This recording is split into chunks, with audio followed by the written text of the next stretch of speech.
संस्कृताय नमः। दोस्तों, मीमांसा संस्कृत एकेडमी के यूट्यूब चैनल पर आप सभी का हार्दिक स्वागत है। दोस्तों, संस्कृत सूक्तियों की श्रृंखला में आज जिस सूक्ति पर हम विचार करेंगे वह महाकवि विशाखदत्त की रचना मुद्रा राक्षस से ली गई है। मुद्रा राक्षस महाकवि विशाखदत्त की एक नाटक है और इसके अंक 3 से आज हम अपनी सूक्ति लेंगे। मुद्रा राक्षस के विषय में आपको मैं बता दूं कि मुद्रा राक्षस जो रचना है वह कवि विशाखदत्त ने आचार्य चाणक्य के ऊपर की है कि जब चाणक्य नंद वंश को हरा करके चंद्रगुप्त मौर्य को उसके स्थान पर स्थापित कर देते हैं तो नंद वंश का जो एक पूर्व अमात्य होता है जिसका नाम होता है राक्षस अमात्य, उस राक्षस अमात्य से चंद्रगुप्त मौर्य पर खतरा बना रहता है, क्योंकि राक्षस अमात्य ने प्रतिज्ञा ली होती है कि जिन लोगों ने भी मेरे राजा नंद को हराया है, उसके राज्य सत्ता को छीना है, मैं उन लोगों को नष्ट करूंगा। और राक्षस अमात्य में काफ़ी क्षमता भी होती है।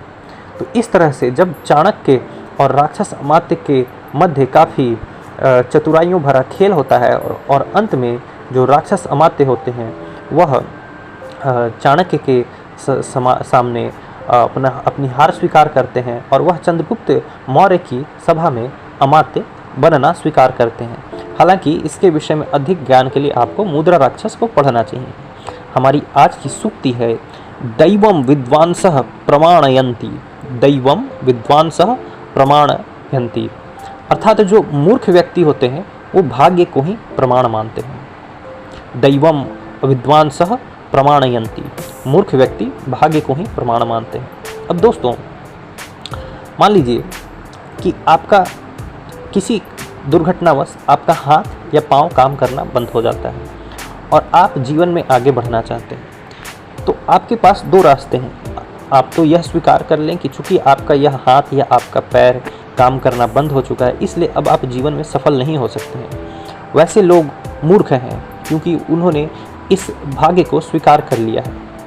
परंतु कुछ ऐसे भी लोग हैं जिन्होंने एक पैर से, एक हाथ से, बिना दोनों पैर, बिना दोनों हाथों के भी जीवन में सफलता प्राप्त की है। यहाँ तक कि माउंट एवरेस्ट की जो चोटी है उसको भी चढ़ गए हैं। ऐसा वो इसलिए कर पाते हैं क्योंकि वो भाग्य को प्रमाण नहीं मानते। वो मानते हैं ठीक है, मेरे एक हाथ नहीं है, पैर नहीं है, दो हाथ नहीं है, दो पैर नहीं है, मैं सुन नहीं सकता हूँ, मैं बोल नहीं सकता हूँ, मैं देख नहीं सकता हूँ। इन कारणों से मैं रुकने वाला नहीं हूँ, क्योंकि मेरा भाग्य लिखने वाला कोई और नहीं, मेरा भाग्य लिखने वाला मैं स्वयं हूँ। जिस दिन मैं यह सोच लूँगा कि मैं यह कार्य कर सकता हूँ, उस कार्य को मैं अवश्य ही करूँगा।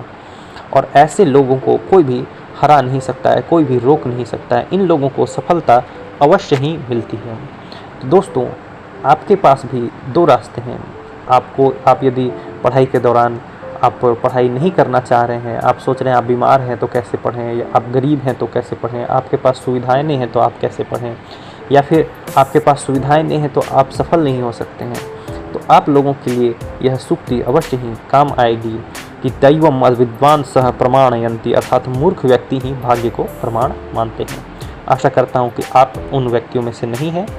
आपको यह सूक्ति जैसी भी लगी है हमें कमेंट के माध्यम से बताइए। हमारे चैनल को सब्सक्राइब कीजिए और इस वीडियो को अपने दोस्तों के साथ शेयर कीजिए। आप सभी का बहुत बहुत धन्यवाद।